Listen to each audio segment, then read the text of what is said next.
What's up, Fern Family? We're gonna do things a little bit differently this week as I don't have a dedicated project planned out for you guys. Instead, I want to take you guys along with so much needed maintenance. And we'll start off over here at Tito's enclosure. Now, this tank isn't really in the best shape anymore. It was the first ever reptile enclosure I set up, and I think it shows. Most of the plants have since perished, which is unfortunate. The tank was also set up more so for me than for the gecko. Now I'm cooking up quite a lot of cool projects and a gecko rescape is definitely one of them.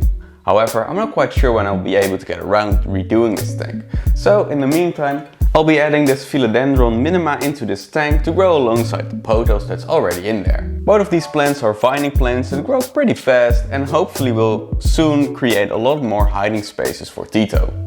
Typically I'd remove the soil from the plants prior to adding them. But in this case I've used the same blend of substrate in this pot as I did in the terrarium, so we can just add it right away.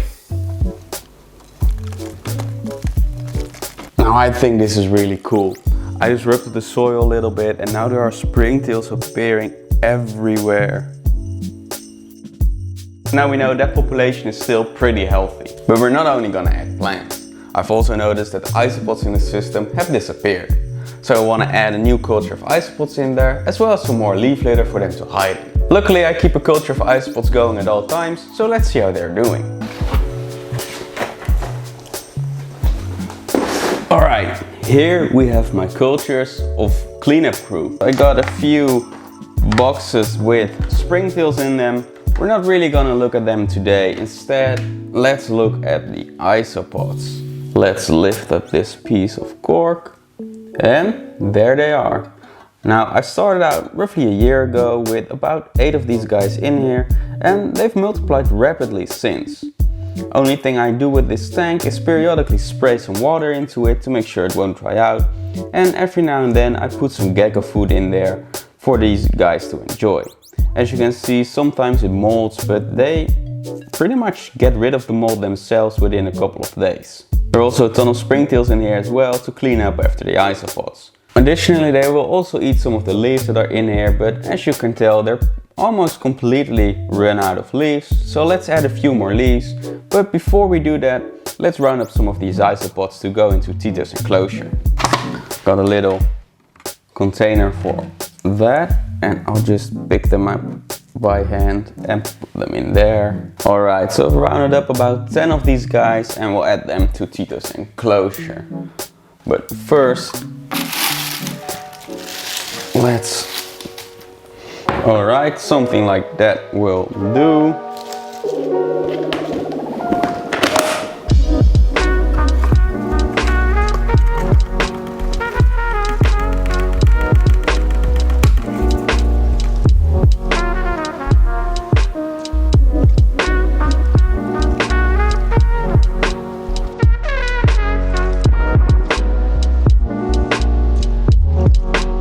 Moving over to Koa's tank, there isn't really a lot of maintenance that has to be done, but there is some.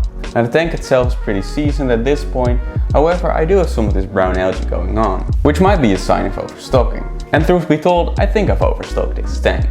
The water portion of this setup only holds roughly 50 or 60 liters, which translates to about 15 gallons. And in there I keep a turtle, 15 guppies and 5 amount of shrimp, which is definitely pushing its limits. However, even though the water volume is pretty low, there's ample swimming space along the width and depth of this tank. So as long as I keep up with water changes, I think I'm good to go. Anyway, the point I wanted to discuss with you guys was about this brown algae that's in there. This is pretty much the only algae I've ever dealt with in this tank and has been in there since the start. Usually I scrub it away before doing my weekly water changes. However, last week I decided, nah, don't feel like doing it this week and just decided to leave it in there. And to my surprise, if I now look at the middle rock in there, the one that gets the most of this brown algae, it seems to be collapsing in on itself. So I think I'm gonna hold off on cleaning these rocks again for a little bit longer, just to see if the brown algae fully collapses in on itself. Would be great, but if it comes back or grows thicker, I'll just get in there and scrub it away. Something else that we do need to address today has to do with the substrate. Now, since this tank is very shallow, whenever I do water change on the system, I inevitably siphon out a little bit of sand. This isn't really a big deal, but over time this piles up and we need to replenish the sand. So I'll just simply go out, buy a new bag of place sand, rinse it off and replenish it.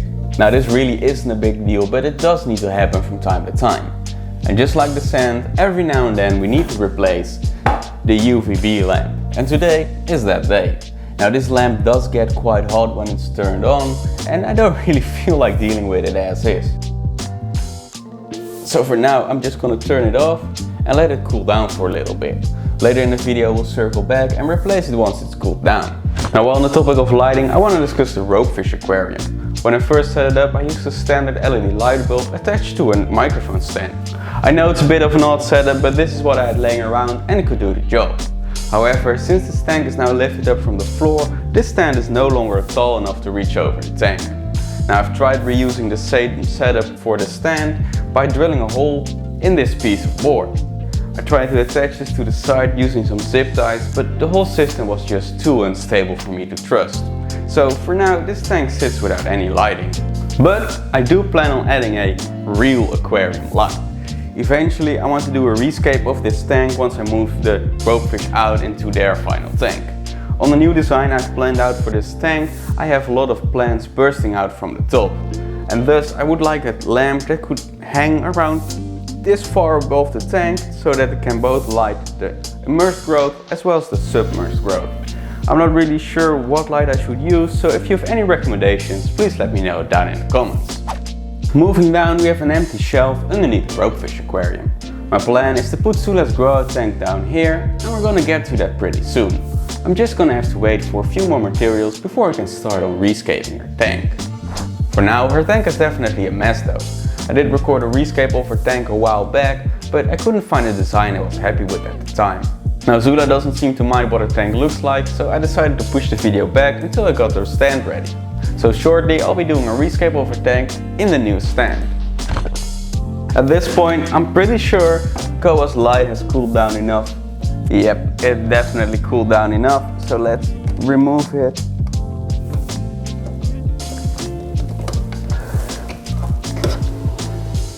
Just like that.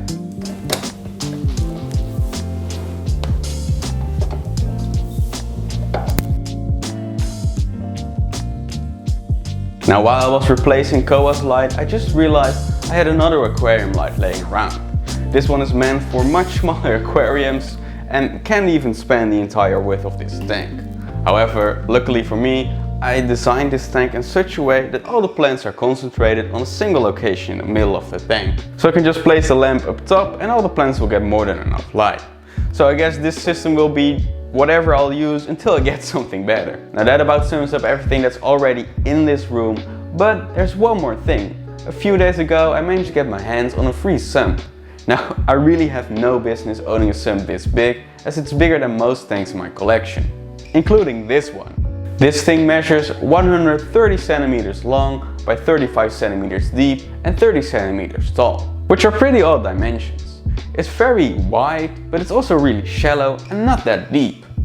So my first idea was to remove all of the dividers in between, reseal the entire tank and turn it into a river style setup, stocking it with hillstream loaches and dwarf neon rainbows. I think that would be a really cool idea, but alternatively I could leave 1 or 2 dividers in there, turning it into some kind of breeding / grow out tank. This way it would kind of work like having multiple tanks side by side, but having the added benefit of a larger water volume, providing more stable water parameters. I think either of those ideas would work out really well, but I want to know what you guys would do. Would you turn it into a river system, a breeding system, or something completely different? Let me know in the comments and don't be shy. I'll be responding to every single comment. As always, thank you guys for watching and make sure you subscribe so you won't miss any of my future uploads.